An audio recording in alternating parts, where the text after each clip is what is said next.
¿Y si te dijera que durante la Segunda Guerra Mundial existió un arma tan gigantesca que necesitaba 5 trenes completos solo para transportarla? Un monstruo de acero capaz de hacer temblar la tierra como si fuera un terremoto.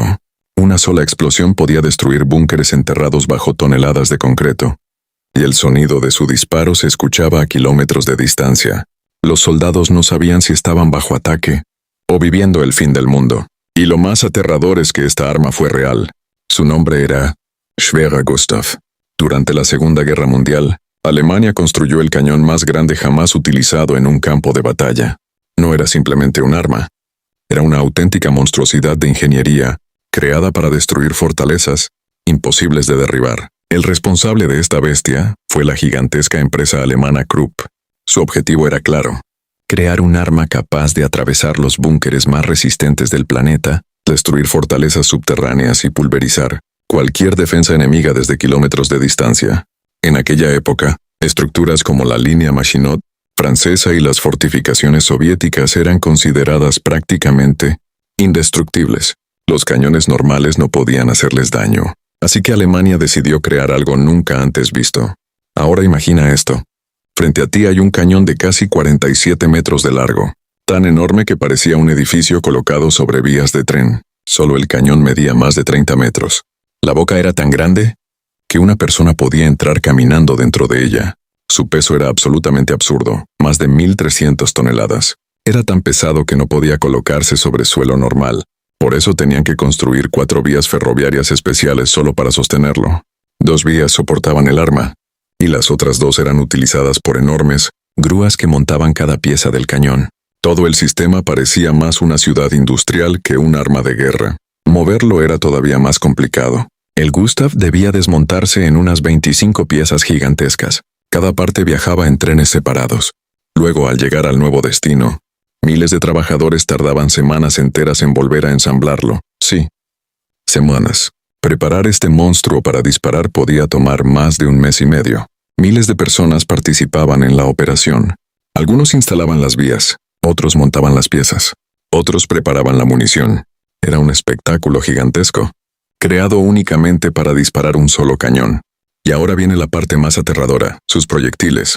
El Schwerer Gustav podía lanzar munición explosiva de casi 8 metros de largo, con un peso aproximado de 4.800 kilos. Cuando uno de esos proyectiles impactaba el suelo, dejaba cráteres de más de 12 metros de profundidad. Literalmente podía borrar edificios enteros del mapa. Pero había algo todavía peor. También utilizaba proyectiles perforantes de más de 7.000 kilos, diseñados para atravesar concreto y explotar bajo tierra. Las pruebas demostraron que podían penetrar hasta 10 metros de concreto sólido. En otras palabras, ningún búnker estaba realmente a salvo.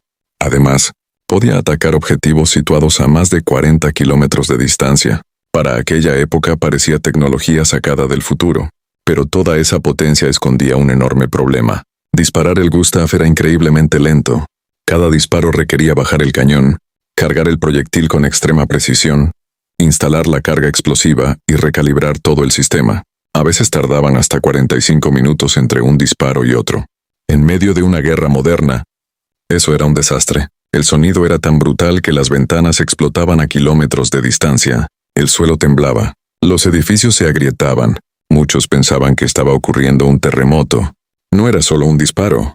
Era una explosión capaz de sentirse en el cuerpo. El Gustav fue utilizado principalmente durante el asedio de Sebastopol contra las fortificaciones soviéticas. Uno de sus proyectiles impactó directamente un depósito subterráneo de municiones.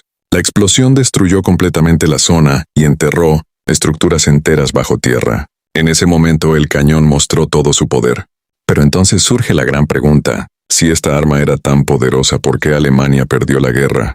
Porque en la realidad, el Schwerer Gustav era más impresionante que útil. Era lento, difícil de mover, extremadamente caro y demasiado fácil de detectar. Después de cada disparo, incluso las vías ferroviarias sufrían daños por la brutal onda expansiva. Todo debía repararse constantemente. Además, esconder una máquina tan gigantesca era casi imposible. Los enemigos podían localizarla fácilmente y convertirla en un objetivo prioritario. Al final, el monstruo que parecía invencible terminó siendo demasiado poco práctico para cambiar el curso de la guerra. Cuando la Segunda Guerra Mundial terminó, El Gustav fue desmontado y destruido. Hoy ya no existe completo en ningún lugar del mundo, pero su historia sigue dejando una pregunta inquietante. Si el ser humano fue capaz de crear algo así hace más de 80 años, ¿qué clase de monstruos tecnológicos podría crear en el futuro? ¿Y qué pasará cuando esas máquinas ya no puedan ser